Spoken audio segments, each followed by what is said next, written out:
اعوذ باللہ من الشیطان الرجیم، بسم اللہ الرحمن الرحیم۔ مثالی خاتون، سرگزشت شہیدہ ناہید فاتحی۔ ناہید فاتحی نے ایران کے صوبے کردستان کے مرکزی شہر سنندج کے ایک چھوٹے سے محلے کے ایک چھوٹے سے گھر میں آنکھیں کھولیں۔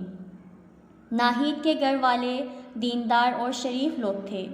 ناہید کے والد فوج کے ملازم تھے۔ ناہید کی والدہ شیعہ اور والد سنی مذہب سے تھے۔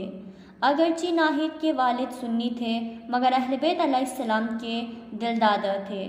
والدہ زینب خاتون جو ایک محنت کش خاتون تھی، اس نے اپنے بچوں کو اہل بیت علیہ السلام کی محبت میں پروان چڑھایا۔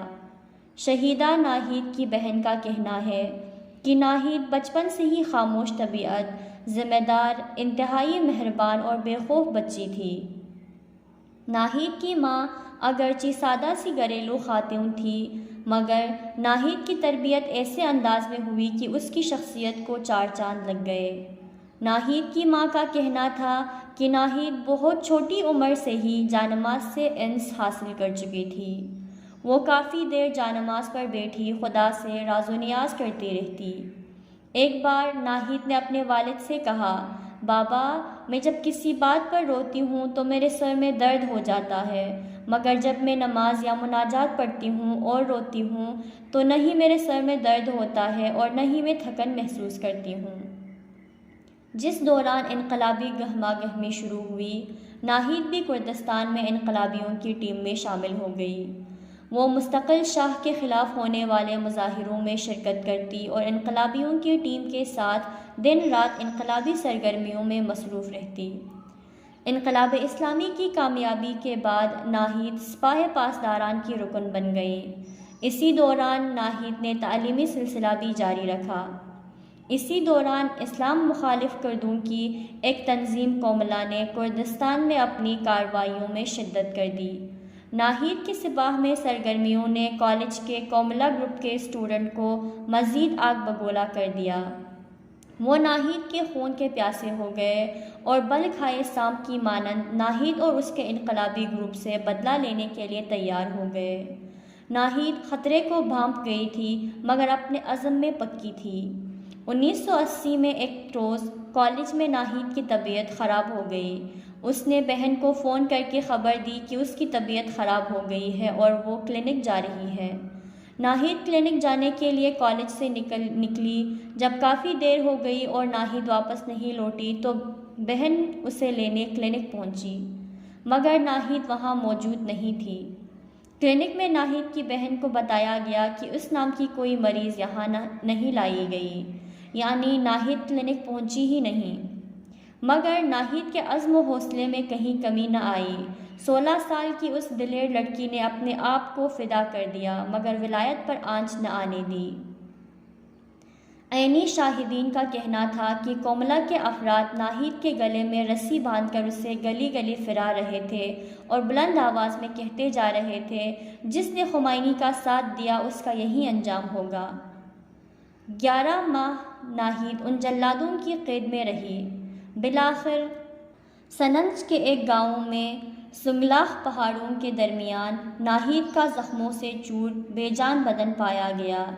اس کے تمام جسم پر تشدد کے نشانات تھے۔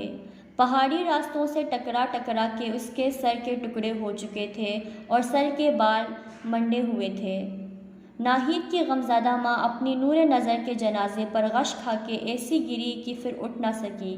اگرچہ ناہید کی آواز انقلاب کی حمایت کے لیے خاموش ہو چکی تھی مگر ناہید کی بہادری اور جانثاری کی داستان کردستان میں ثبت ہو گئی اور شہیدہ ناہید کو کردستان کی سمیہ کے نام سے یاد کیا جانے لگا۔ ناہید کی مظلومانہ شہادت سنندج کی عورتوں میں بیداری کا سبب بن گئی اور سب متحد ہو کر کوملہ کے دہریوں کے مقابل ڈٹ گئے۔ ناہید کے جنازے کو سنندج سے تہران منتقل کر کے تہران میں شہداء کے سب سے بڑے قبرستان بہشت زہرا میں دفنایا گیا۔ ناہید کی سوگوار ماں اپنی جوان بیٹی کا صدمہ برداشت نہ کر سکی اور ناہید کی شہادت کے کچھ عرصے بعد ہی اپنی بیٹی سے جا ملی۔ اگرچہ ناہید کی شہادت کو 30 سال سے زائد کا عرصہ ہو رہا ہے مگر کردستان کی اس سمیہ کا نام مجاہدین کی صف میں ہمیشہ زندہ و پائندہ ہے۔ یادداشت: سرندج صوبہ کردستان کا مرکز ہے۔ یہاں کی اکثریت اہل سنت ہیں۔ صوبہ کردستان سنگلاخ پہاڑوں میں گھرا ہوا ہے۔ وہاں کے گاؤں دیہات بھی پہاڑوں میں بنے ہوئے ہیں۔ انقلاب کے شروع میں یہ پورا صوبہ کردستان کی کمیونسٹ پارٹی اور انقلاب مخالفین کے قبضے میں تھا۔ بالآخر خدا کی مدد اور سپاہ پاسداران کی بے شمار قربانیوں اور جدوجہد سے کوملہ گروپ کا قلہ کما ہو گیا۔ کردستان غداروں کے ناپاک وجود سے آزاد ہو گیا۔ کوملہ گروپ کے افراد اس حد تک ظالم تھے کہ پاسداروں کو گرفتار کر لینے کے بعد انہیں ذبح کر دیتے تھے۔ ایک طرف جنگ اور دوسری طرف ملک میں منافقین کی سازشیں اور اندرونی افراد کی غداریاں اپنے عروج پر تھیں۔ ایسے میں امام خمینی رحمۃ اللہ علیہ نے رضاکار فورس تشکیل دینے کا حکم دیا اور اس خدائی فوج نے اپنے پروردگار پر مکمل ایمان اور بھروسہ پر بالآخر اس اسلامی انقلاب کو کامیابی سے ہمکنار کیا۔ آج ایران کے شہری ان شہداء کی قربانیوں کی بدولت ایک آزاد اور پرسکون زندگی گزار رہے ہیں۔